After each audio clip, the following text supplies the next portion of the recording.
So they are actually out of gas. We thought they were stuck on the sandbar, but walking, and we're gonna go try to find them and let them know that we're gonna go help. Gas, so we're gonna go find their people that are walking. We're gonna find them and let them tell them we're gonna go help them get some gas.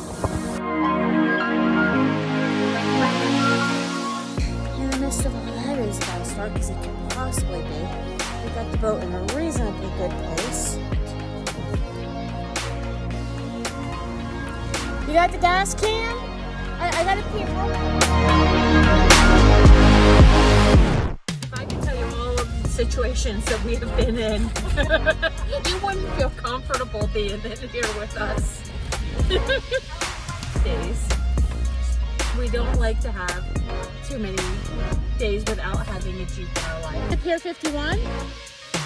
And then make sure they get off okay.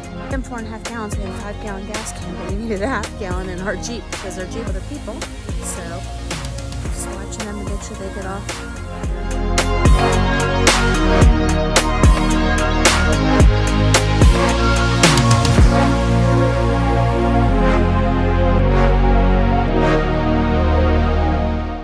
We just left those folks money when you help people in the lake, because who knows when we're going to need help and save them. But they're fine. We gave them our phone number, and if they have any problems getting back to where they're